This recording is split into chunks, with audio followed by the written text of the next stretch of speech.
Right, welcome back. And yesterday, President Abdel Fattah el-Sisi held a press conference with the Spanish Prime Minister Pedro Sanchez and Belgium Prime Minister Alexander De Croo. During their tripartite press conference, the President expressed his hopes that the humanitarian truce in Gaza would be extended to ensure the entry of more aid into the Strip, and stressed the importance of having safe zones in Gaza to provide secure places for those who lost their houses. The President also reiterated Egypt's firm stance towards the displacement of the Palestinians outside the Gaza Strip, and definitely this was reiterated by the Spanish and the Belgian prime ministers who were visiting Egypt and who then went into the Rafah crossing to see how the development of the delivering the humanitarian aid. To highlight the situation, we have with us over the phone Mr. Ramzy Khouri, Jordanian journalist. Thank you for being with us. You're welcome, Mona. Let me take here your reading to the developments, especially on the second day of the truce between the Palestinians and the Israeli sides. Obviously, the most alarming scenario is the situation on the ground inside of Gaza, where Israel is still insisting and attempting to empty the north of Gaza from the Palestinian civilian population.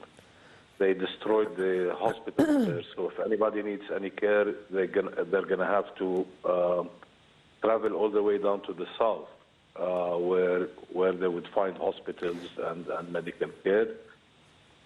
As far as we understand that all military operations have been on hold, right? Now, for now. The military, yes. The military operations are supposedly on hold. Israel yesterday broke the truce by killing 2 Palestinian youths who were trying to get to their home in the north of Gaza. And what Israel is doing, and of course they opened fire on a very big group of people, killing the 2 youths.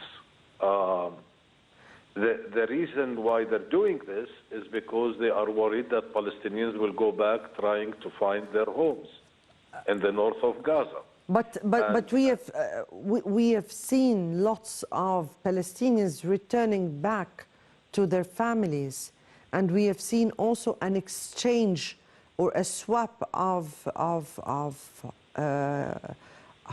captured and prisoners being exchanged yesterday, Mr. Ramzy.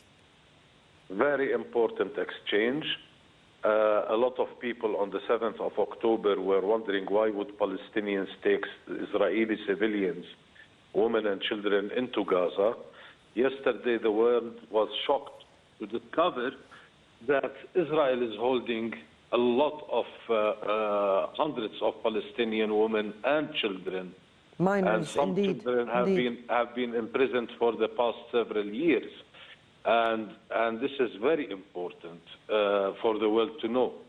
The problem is not exactly what happened on the 7th of October. The real problem is obviously the cause root of all of this, which is the occupation.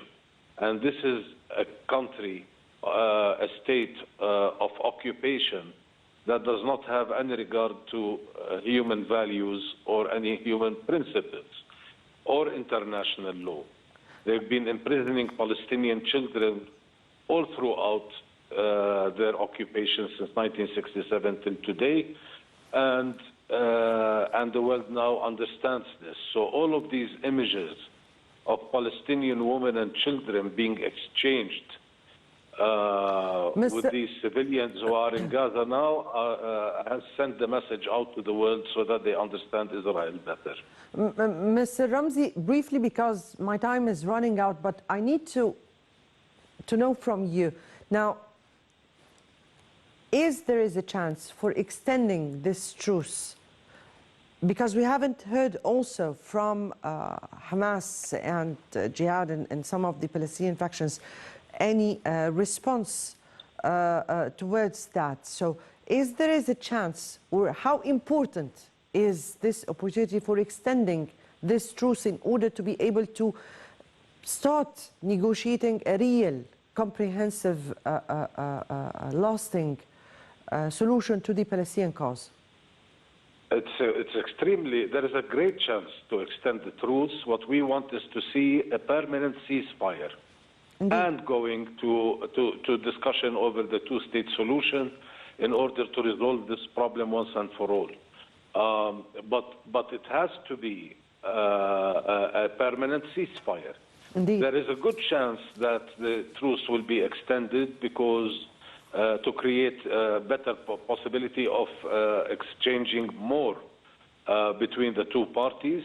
But what we really need to do is to work for a permanent ceasefire. Israel, until today, is insisting that the minute that the truce is over, they're going to go back to what they were doing before the truce started, which is genocide. And the world needs to stand there and declare that this genocide cannot continue. And with all honesty, we're very happy to have heard the President of Egypt, Sisi, and also the Prime Ministers of Belgium and Spain make that very clear during their press conference and on the Rafah crossing. And they made it very clear, going back to genocide and killing civilians is not going to be tolerated. And the world needs to do this. The USA needs to say it very clearly. And Israel needs to understand that. They've already killed over 15,000 people. Indeed. They've killed over 5,000 Palestinian children. And this cannot continue. Indeed. This is number one. Number two, Israel needs to understand that the only time it's going to achieve security is when the Palestinians achieve their own security.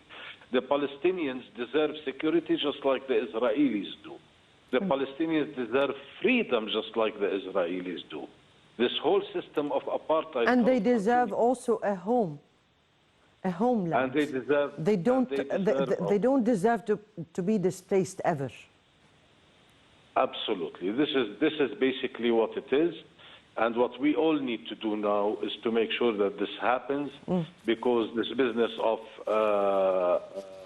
a short life truce is basically anti-humanitarian and cannot be accepted. And the world needs to make that very clear to Israel. But we also need to hear from the Palestinian faction side, Mr. Khouri here.